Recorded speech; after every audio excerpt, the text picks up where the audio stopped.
Ser podcast.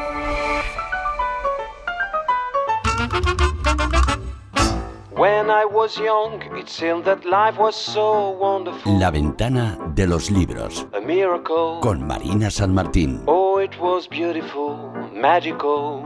And all the birds in the trees, well, they'd be singing so happily, joyfully, playfully, watching me. But then they sent me away to teach me how to be sensible, logical, responsible, practical.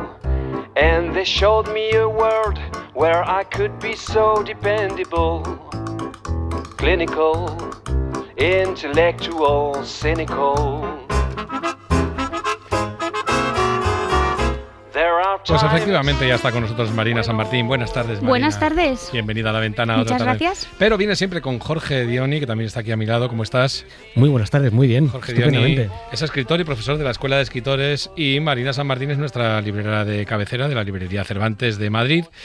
Y ambos nos traen todas las semanas el disfrute de los libros durante una hora, nada menos. La primera media hora, ya saben ustedes, que la dedicamos a un libro concreto del que vamos a hablar enseguida, y la segunda media hora llegan ya los relatos con banda sonora. Que danos un anticipo, Jorge, ¿cómo ha sido esta semana? Muy bien, en la línea de otras semanas, alrededor de 150 relatos y la canción que más ha inspirado, que sé que es algo que te interesa. Muy bien, me encanta la autoentrevista de Jorge, me encanta. Un año de amor, un año de amor. Hombre, que es una canción, es una preciosidad. Y en cuanto a la calidad, ¿cómo la has visto esta vez? Bien, bien, bien. Sobre todo he visto algo que me encanta, que es presencia del humor. Y que creo que también le va a interesar mucho a nuestra invitada. Eso nos gusta mucho. Bueno, pues venga, ya que está aquí dada casi ya presentada, pues vamos a decir su nombre, que es Irene Cuevas. Irene, buenas tardes. Buenas tardes, muchas gracias. No, darle las gracias a Marina San Martín, que es la que se ha empeñado y ha dicho: su libro de relatos y cuentos, eso es una maravilla. ¿Y por qué? Pues hace más o menos un año, se lo contaba antes a Irene, aquí recomendamos su primera novela, Un momento de ternura y de piedad. A mí me gusta mucho la ficción criminal y me pareció una novela originalísima dentro del género, un género en el que es muy difícil innovar, y ella lo hizo. Así que cuando salió Animal Print, que es el libro del que vamos a hablar hoy, que publica Reservoir Books, un libro de relatos donde los animales son los protagonistas, ahora discutiremos si en la tradición o no de las fábulas, pensamos, tiene que venir. Pues ese libro suena más o menos así.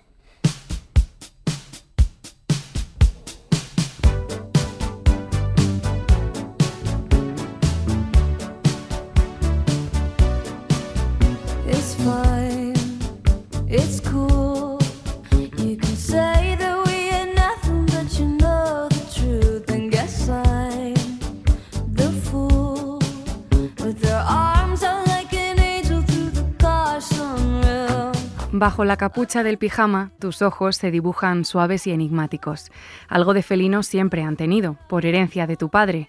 Los labios son herencia de tu madre, carnosos, que nadie ha podido llegar a probar nunca. Estuviste a punto de besar a una chica.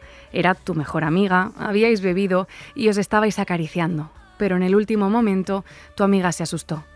Te mordiste con fuerza y llegaste a casa con el labio ensangrentado. Luego ya no volvisteis a hablar y a veces la veías con su nuevo novio pasear por el instituto. En esa época empezaste a soñar con un gato negro. El psicólogo te dijo que el gato negro era tu amiga y desde entonces cruzas siempre la calle cuando ves pasar un gato a tu lado.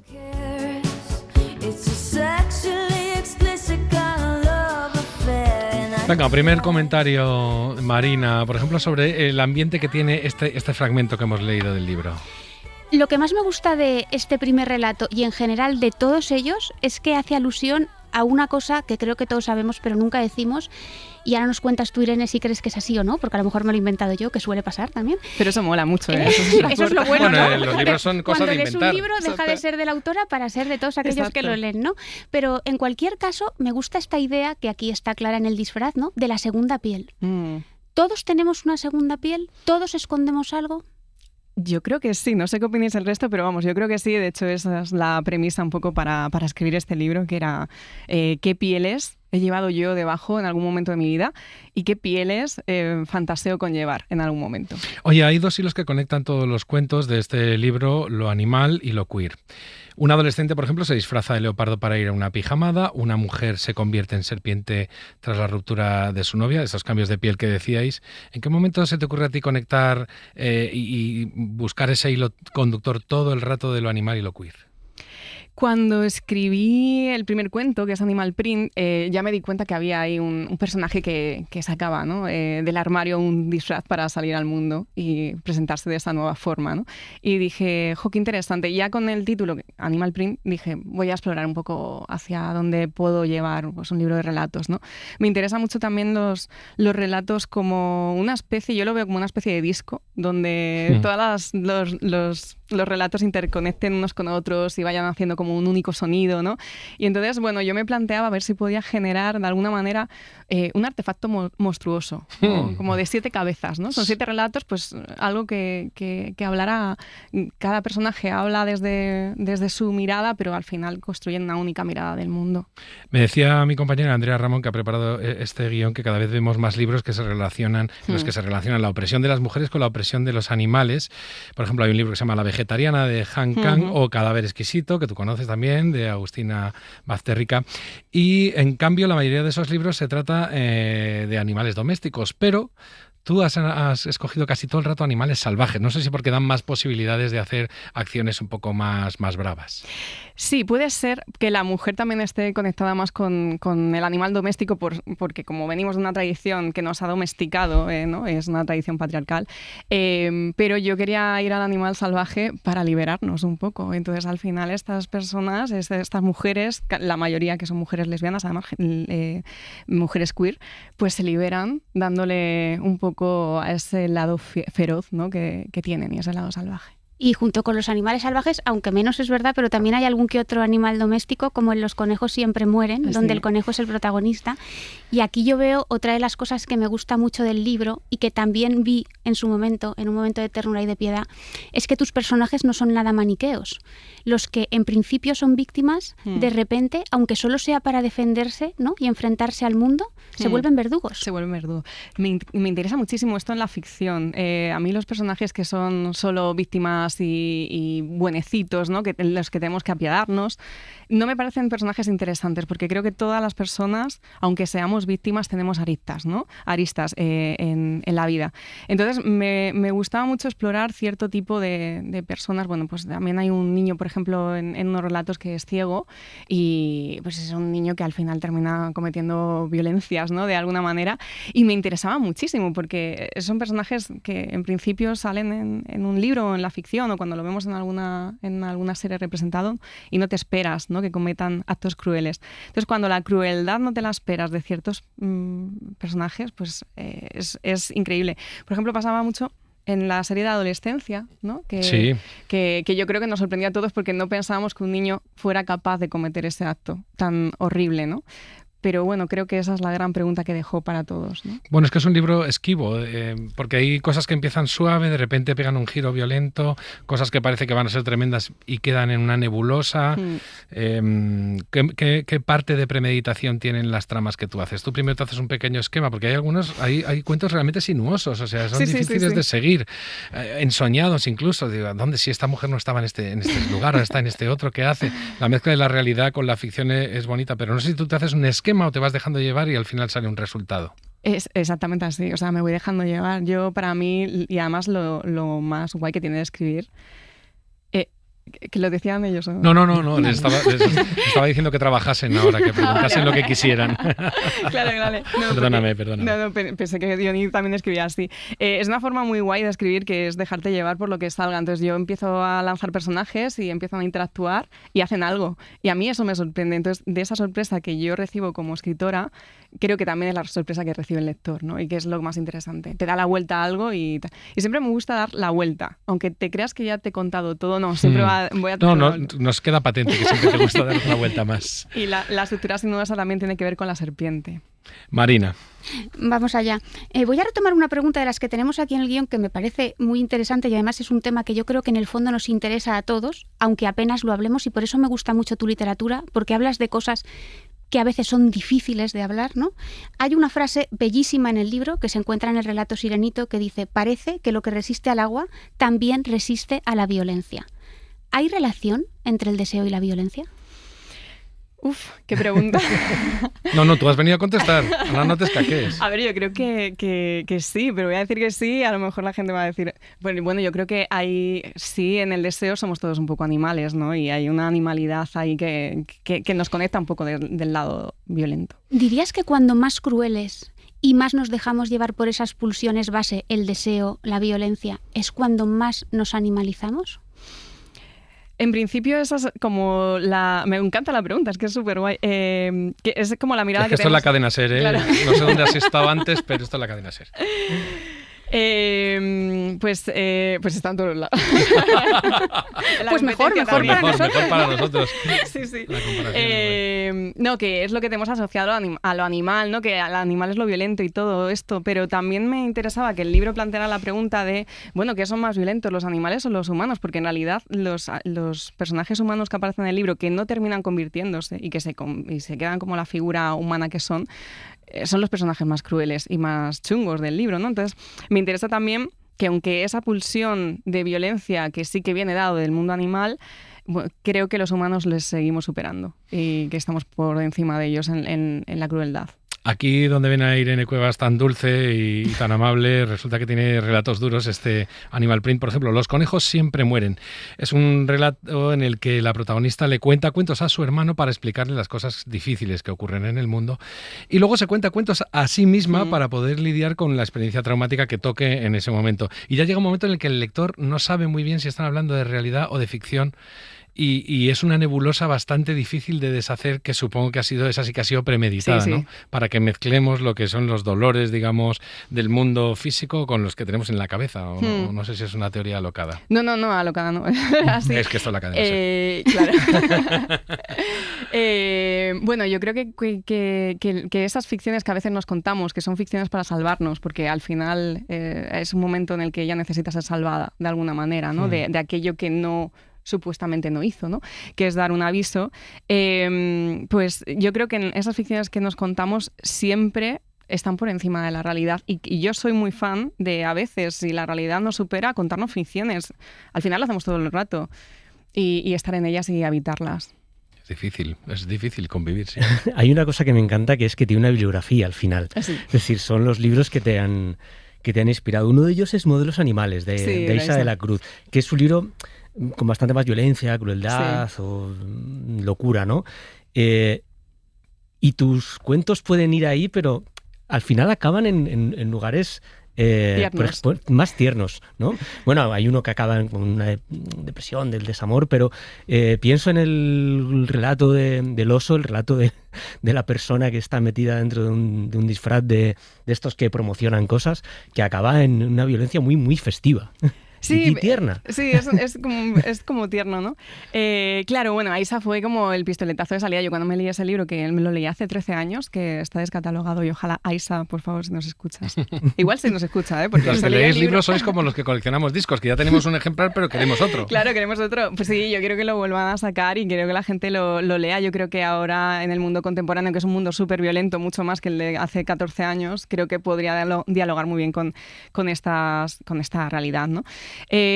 Bueno, sí, claro, pero es que no soy Aisa, un punto ahí más violenta todavía, y yo necesito siempre extrapolar la ternura, de alguna manera la tengo que sacar donde sea, que quizá porque como escritora siempre me apiado de mis personajes, creo que es lo que me pasa, entonces me da pena y hay un momento que digo, bueno, no puedo ser tan mala, voy a darles un poquito de dulzura. Eso también se ve en el humor, es decir, hay un humor tierno, o sea, hay muchas situaciones que podrían llevar a un humor negro, ¿no? Pero algunas descripciones son un poco de humor negro en algunos personajes. Por cierto, hablando de los personajes que mencionas, hay uno que casualmente se llama Irene. Como ahora está tan de moda la autoficción, por ejemplo, le dieron el Nobel de Literatura a Annie Ernaux en 2022 por cultivar ese género. ¿Tú lo has hecho aposta? ¿Tú eres amante de la autoficción? ¿Qué piensas tú? A mí me encanta la autoficción y no entiendo esta... Bueno, sí lo entiendo. Entiendo que es porque como es el género que más hemos cultivado las mujeres, por eso es este hate, ¿no? a la autoficción. Me encanta. Yo creo que me han preguntado si estos relatos eran autoficción y yo digo, ¿Cómo le vas a preguntar a una chica si es autoficción haberse transformado en una serpiente? Por supuesto, ¿no? Pero es como preguntarle a Kafka si la metamorfosis es autoficción. Sí, Pues sí. ¿en qué momento a alguien le hubiera preguntado eso? Pero me hace gracia. Entonces yo siempre digo que son autoficciones de mis fantasías. Entonces, o sea, la fantasía sí es mía. Y sí, al final, bueno, pues sí, está mi yo, pero es mi yo soñado, no es mi yo vivido. Entonces, bueno, si eso funciona, pues vale. ¿Y es cosa que tú te obligas a soñar, digamos, y dices, voy a elaborar un libro, voy a hacer un relato, o son cosas que te sorprenden por la calle y dices, qué locura, o que en un sueño también, y luego dices, las voy a convertir en un relato, o cuando te sientas dices, voy a imaginar cosas para luego plasmarlas en un relato? Suelen pasar, bueno, mira, sobre todo me lanzan los títulos, entonces todos los he escrito por el título. Vino primero El hijo al oso antes que el relato, vino primero Los conejos siempre mueren antes que el relato. Entonces, bueno, yo empiezo a imaginar cómo puede funcionarme una historia a partir de ese título. Y bueno, lo que me planteo a la hora de escribir siempre son dilemas morales que me afectan a mí en el mundo. Entonces, por ejemplo, el relato este del hermano ciego y la niña feminista que le va contando cuentos, yo lo que quería plantear con este personaje es si en un futuro se diera la posibilidad de que un niño naciera ciego, ¿no? Ciego simbólicamente, porque es un libro que habla todo el rato de símbolos, de metáforas, ¿no? Si nacieras ciego a los ojos del mundo y a las violencias que cometemos, él mismo las reproduciría o no, ¿no? Y entonces este es mi dilema. Lo pongo ahí, empiezo a jugar con los personajes a ver qué hacen y me sorprende, claro. Ahí hay mucho de fábula, que yo creo que una de las líneas por las que mejor se ha contado tu libro es diciendo que se inspira en las fábulas, pero realmente, ¿qué hay de fábula aquí? Porque los animales están, pero los seres humanos también. Sí, lo que recojo de las fábulas es como lo que tienen las fábulas, que es siempre intentar contarte el mundo en dos versiones. Los buenos y los malos. Todas las fábulas que nos han contado desde pequeñitos, ¿no? Te estás refiriendo al periódico, entonces, ¿no? Los buenos y los malos. Sí. En general, ahora la vida, de hecho, se divide entre buenos y malos y opiniones son súper polarizadas, ¿no? Pero, claro, lo interesante del libro es que parte un poco de esa premisa y, de hecho, los primeros relatos parecen que van hacia ahí y luego te lo tira abajo todo. ¿Por qué? Porque al final el mundo es una escala de grises, no hay buenos y malos solo. Los malos suelen ser malos y muy malos, además, pero también tienen un corazón en algún punto, y los buenos pues de vez en cuando pues también tienen su cosa verduga, ¿no? Oye, tú te denominas con una palabra que a otros les sonaría fatal, que es cuentista. ¿Por qué te gusta escribir cuentos y relatos breves? ¿Cuál es la diferencia entre la apetencia que una cosa te produce y la otra? ¿Es simplemente que es una gran elaboración, una novela, y en cambio un cuento breve, digamos, te da un margen más de la espontaneidad? ¿O por qué eliges ese formato con más gusto? Me gusta muchísimo más escribir cuentos que novela, esto hay que decirlo. Creo que es un género que es muchísimo más gozoso. Y yo creo que el cuento te lleva al goce y la novela te lleva a la depresión.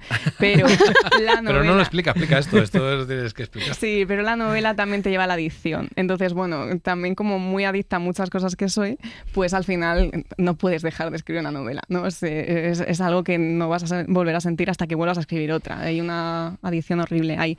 Y el cuento no, el cuento son como... No me acuerdo qué escritor decía, bueno, una novela es como un matrimonio y un cuento es como un polvo de verano, ¿no? Pues un poco a lo mejor también es así. Eso no significa que los escriba más rápido, porque yo hay cuentos aquí que le he echado meses y meses y también años de reescritura, que esto... sí, porque... ¿Eres muy de reescribir tus cosas? Sí, de pensar mucho y de estilar la palabra hasta la última palabra que encuentre, ¿no? Pero bueno, que hay cuentos que empecé hace 6 años y he terminado ahora, entonces a lo largo del tiempo los he tenido que volver a repensar, volver a reactivar, volver a rearmar, y esto también me parece muy interesante. Pero vamos, que sí que me parece un género muy gozoso. A mí me encanta y que llevo escribiendo cuentos toda mi vida. Entonces me defino cuentista. Novela he hecho una y no sé si volveré a hacer. Bueno, deberías porque de verdad que está fenomenal. Pero bueno, cuentos, novela, ficción, autoficción. Hablábamos antes, estás tú, está Sara Barquinero, está Lana Corujo, está Julia Pero, está Laura Cebela. ¿Estamos claramente, está ante una generación de autoras o tú te sientes un verso suelto? No. ¿Te gusta estar ahí? Sí. Bueno, de autoras y de autores queer también, ¿eh? O sea, yo creo que nos englobo. Creo que es una generación diversa, vamos a llamarla. Pero sí, y ya hay una generación. O sea, ya se nota, además estamos todas y todos en conversaciones, nos hablamos, nos conocemos, nos vamos de fiesta juntos, yo qué sé, pues hablamos muchísimo, ¿no? Entonces yo creo que también la literatura de todos se está impregnando y es muy bonito. Nos leemos, nos adoramos, nos admiramos y creo que es muy bonito. Porque al final cuando pasa eso ya creo que es cuando ya se puede hablar de generación. Oye, lo que sí noto en el estilo en el que tú escribes los cuentos es casi periodístico, porque es muy descriptivo, en realidad no tiene muchos adjetivos, a la vez es muy bonito porque consigues formar muchos ambientes. Estoy, por ejemplo, ahora mismo podría pasear por la discoteca que cuentas en uno de los cuentos en Berlín. Tú te obligas a ser, digamos, escueta, a ser sencilla al modo de escribir porque son cuentos y historias muy, muy al filo, o es algo que te sale de natural, es un estilo que en general no eres nada barroca y no eres nada de adjetivos. Es un estilo que me ha costado muchísimos años destilar, que llevo 20 años... O sea, tú serías góngora y no te yo permites. Yo empecé siendo góngora, claro. Como yo creo que todos empezamos siendo góngora, ¿no? Hasta que te das cuenta que cualquier adjetivo que quites y solo dejes uno es el que va a brillar, ¿no? Yo creo la escritura que va a la ligereza, para mí es la escritura más interesante, ¿no? Y entonces, a lo largo de estos 20 años que llevo escribiendo, pues he ido hacia eso, a atender a la ligereza, que también es lo que más admiro, ¿eh? Es difícil, ¿verdad? En la música es igual. Yo, perdóname que me meta ahí porque es donde yo más controlo y hacer cosas sencillas con pocos instrumentos, pero que sean lustrosas, es súper difícil. Los inicios siempre son con una imagen que te da pam. Sí. Y me gustaría saber cómo trabajas los finales. Los finales me cuestan más. Los finales me cuestan más porque es como que no quiero nunca que se acabe o ya he querido que se acabase antes. Pero claro, los finales... Como siempre quiero dar una vuelta de tuerca, porque me gusta mucho, ¿no? Esa última tal. Yo qué sé, si estoy inspirada, pues me sale increíble, si no. También aquí me ha ayudado en algún final, sobre todo en uno, en el de Muda, me ayudó mi editora Berta Payés, que me dijo, yo iba por otro lado y me dijo, Irene, ni de coña te estás cargando el cuento. Mira, esta imagen es muy guay y la metamorfosé también y quedó esto, que creo que es el final que necesitaba el cuento. Pero bueno, me cuestan más, los principios son más fáciles. ¿Cuánto caso le haces tú a los editoras y editores cuando te están aconsejando sobre cómo rematar alguna de las obras que les estás entregando? Depende. A veces cuando veo que es una muy buena idea, entonces sí, el caso total. Pero a otras veces digo, sí, y luego ya no hago mi caso. Pídete lo que quieras, claro. Que invito yo. Normalmente tendemos a pensar que la escritura es algo muy, muy individual y normalmente es algo colectivo. O sea, es de equipo, siempre estás hablando con gente, preguntas, oye, ¿qué te parece? ¿Qué piensas? Y claro, y quien te estaba leyendo, que también, por ejemplo, estaba mi expareja acompañándome también en el proceso de escritura, me daba ideas, no sé, al final es una conversación que estás teniendo con mucha gente, como dice Diony. Monstruo de 5 cabezas esto, por lo que estoy viendo.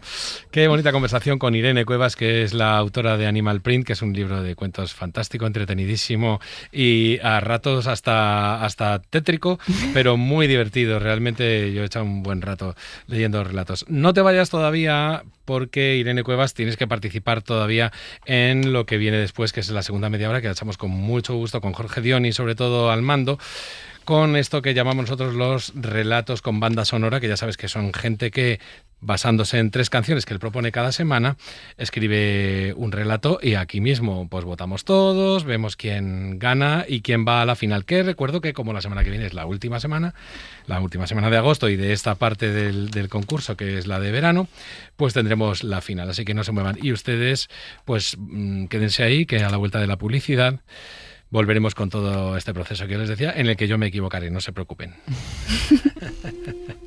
Pero me ayudarán Marina San Martín y Jorge seguramente para que yo no meta la pata. Para no perderte ningún episodio, síguenos en la aplicación o la web de la SER, Podium Podcast o tu plataforma de audio favorita.